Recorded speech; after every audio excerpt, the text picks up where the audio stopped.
Déjà, on peut se dire que ce qui a changé notre vie chez Baucher Volaille suite à l'installation de la Flex Control, c'est qu'on peut dorénavant, sur la ligne d'essai, la D1, on peut dorénavant faire des réglages sans arrêter la machine.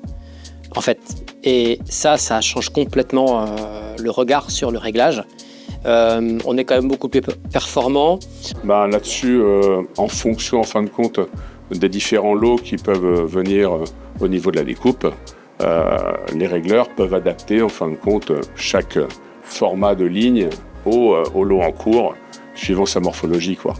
Donc c'est ça qui est aussi intéressant, c'est d'avoir déjà des recettes préétablies qui ont été faites justement en amont avec les ingénieurs de chez Marel et qui peuvent, en fin de compte, présélectionner en fonction justement du lot à venir. Et donc on utilise Flex Control depuis 6 mois maintenant, depuis novembre l'année dernière. Ouais. La principale différence, c'est qu'on peut faire des réglages sans arrêter la ligne à l'extérieur, grâce à la tablette. Ouais. C'est le principal avantage.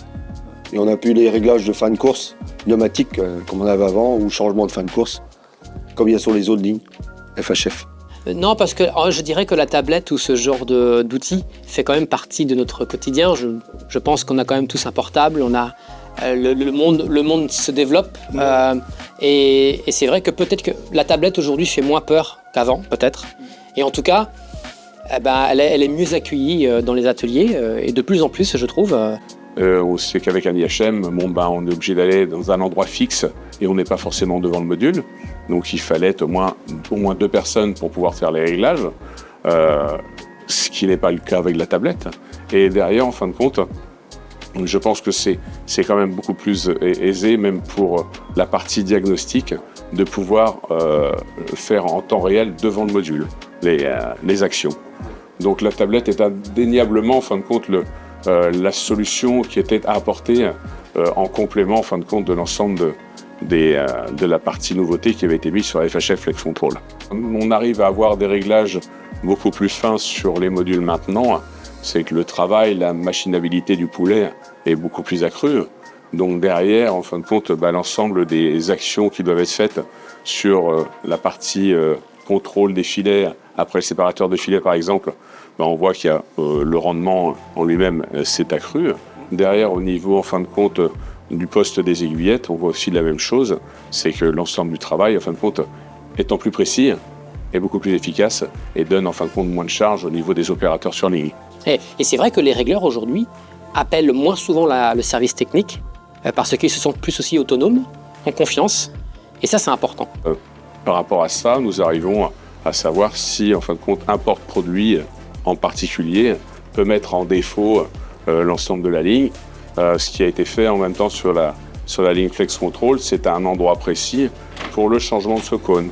C'est-à-dire qu'on n'a pas besoin d'aller le chercher visuellement, on fait une demande d'arrêt et il va automatiquement, en fin de compte, s'arrêter à la position voulue.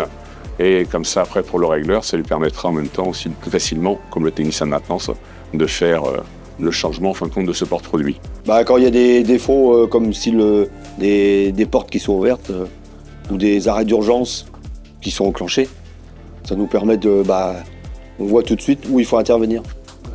Si c'est une ligne de vie, si c'est une porte qui est ouverte. Il faut savoir que qui dit nouveau projet, qui dit souvent inquiétude, on a toujours peut-être une crainte de savoir comment ça va se passer, mais en fait, le fait que ce soit une autre FHF et qui plus est une Flex Control accompagnée par Marel, en fait, ça a été plutôt même bien vécu. Les équipes aussi de Marel ont été sur place au départ et aujourd'hui ils en parlent, le sourire aux lèvres.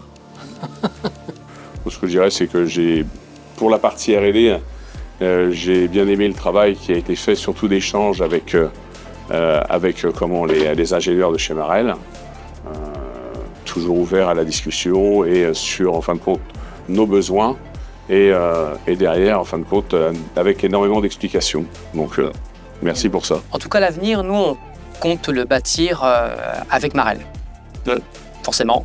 Marel est un fournisseur historique. Marel est avec nous aussi sur beaucoup de sujets R&D. Et en tout cas, on veut bâtir l'avenir avec Marel sur ce type de sujet aussi. Et donc, L'avenir, comme je le disais, en mars 2026, nous allons passer à 730 000 poulets par semaine et donc il va falloir rajouter une autre ligne de désossage. Et donc ce sera une autre flex control qui sera rajoutée comme la B1. Voilà. Et donc il y aura aussi d'autres projets, mais en tout cas dans l'immédiat, ce sera ce projet-là.